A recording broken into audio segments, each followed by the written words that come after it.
গরম গরম ভাতের সাথে মাটনের লাল লাল ঝোল বেশ পাতলা করে রান্না করে খেতে প্রায় সবাই খুবই ভালোবাসে।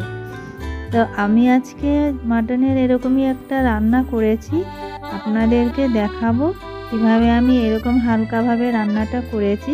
তো চলুন আমি রান্নাটা দেখাই। এখানে আমি 500 মাটন নিয়েছি।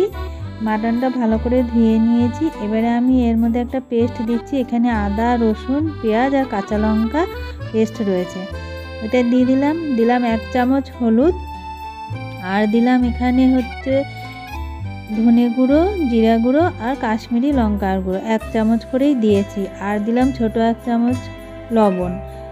সর্ষের তেল দিয়ে দিলাম কিছুটা, দিয়ে তারপরে এটাকে ম্যারিনেট করে রাখবো। আমি কাঁচা পেঁয়াজও অর্ধেকটা দিয়ে দিলাম, হাফ দিলাম এখানে, দিয়ে এটাকে ভালো করে আমি সবগুলো মাখিয়ে নেব। এরকমভাবে মাখিয়ে আমি আধ ঘন্টার জন্য আমি ঢাকা দিয়ে এটা রেখে দেব ম্যারিনেট করে।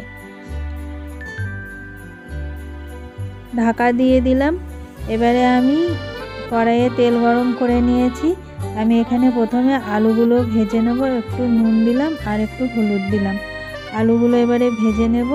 আমি এখানে 2টো বড় সাইজের আলু নিয়েছি, তা 4 টুকরো করে নিয়েছি। আলুগুলোকে একটু লাল করে ভেজে নেব।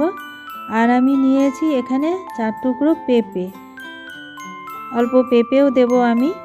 তো আলুগুলো আমার ভাজা ভাজা হয়ে গেছে, আলুগুলো তুলে নিচ্ছি। এবারে আধ ঘন্টা হয়েও গেছে। এবারে আমি মাটনটা রান্না করে নেব। আমি এখানে গোটা গরম মশলা দিলাম, আর দিলাম 2টো তেজপাতা ফোড়নে আমি দিয়ে দিলাম। একটু হালকা ভেজে নিচ্ছি। হালকা ভেজে নিয়ে এবারে আর অর্ধেক পেঁয়াজটা ছিল, সেই পেঁয়াজটা দিয়ে দিলাম এখানে। পেঁয়াজটাও আমি লাল করে একটু ভেজে নেব, নাড়াচাড়া করে। সামান্য একটু চিনি দিলাম, তাহলে পেঁয়াজের কালারটা ভালো আসবে, তার জন্য তেল চিনি দিলাম অল্প। ভালো করে নাড়াচাড়া করে নিচ্ছি। এবারে দিলাম সামান্য একটু হলুদ দিয়ে আবারও নাড়াচাড়া করব। নাড়াচাড়া করে পেঁয়াজটা তো ভাজা ভাজা হয়ে গেছে।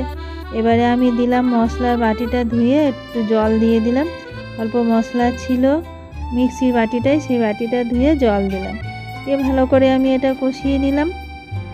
দেখুন কষানো হয়ে গেছে ভালো করে। এবারে আমি ম্যারিনেট করা মাটনটা এর মধ্যে সবটা দিয়ে দিলাম, দিয়ে ভালো একটু নাড়াচাড়া করে নেব কিছুক্ষণ। হালকা করে আমি নাড়াচাড়া করে নিচ্ছি একটু। এই যে নাড়াচাড়া করতে করতে একটু জল বেরিয়েছে মাটনের থেকে, আমি এরকম নাড়াচাড়া করে তারপরে আমি এটাকে একদম লো ফ্লেমে 5 মিনিটের জন্য ঢাকা দিয়ে রেখে দেবো। এখানে আমি পেঁপেগুলো এর মধ্যে দিয়ে দিলাম। এবারে মাটনটা যাতে ভালো করে সেদ্ধ হয়, সুন্দর সেদ্ধ হয়, তার জন্য আমি এখানে পেঁপেটা দিয়ে দিলাম। দিয়ে আমি এবারে ঢাকা দিয়ে রেখে দিলাম 5 মিনিটের জন্য, আর ফ্লেমটা একদম লো করে দিয়েছিলাম।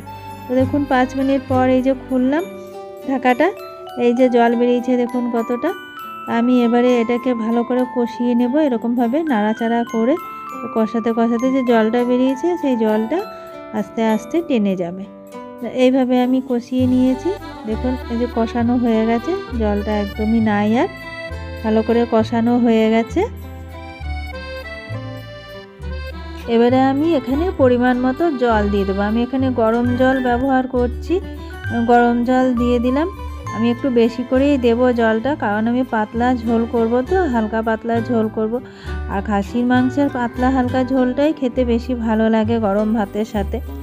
আমি এবারে আলুগুলো এর মধ্যে দিয়ে দিলাম, দিয়ে এবারে আমি এটা ঢাকা দিয়ে আধ ঘন্টা রেখে দেব। আধ ঘন্টার জন্য হতে দেব, একদম ফ্লেমটা লো করে দেব।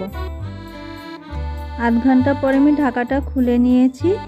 আপনাদেরকে এবারে আমি তুলে দেখাবো যে কতটা সেদ্ধ হয়েছে মাংসটা। আমি এখানে আপনাদেরকে যে তুলে নিয়ে দেখাচ্ছি। এই যে দেখুন কত সুন্দর সেদ্ধ হয়ে গেছে, খুব ভালো সেদ্ধ হয়ে গেছে, আর ঝোলটাও বেশ সুন্দর হয়েছে, কালারটাও সুন্দর এসেছে। আমি এখানে 1 চামচ শাহি গরম মশলা দিয়ে দিলাম, দিয়ে একটু নাড়াচাড়া করে আমি নামিয়ে নিয়েছি, গ্যাস অফ করে দিয়েছি। এবার আমি একটা পাত্রে ঢেলে নিয়েছি। দেখুন এই যে কালারটা কত সুন্দর এসেছে, আর কি সুন্দর পাতলা ঝোল। এরকম পাতলা ঝোল করে খেতে সবাই পছন্দ করে, আপনারাও এভাবে বানিয়ে দেখবেন একবার।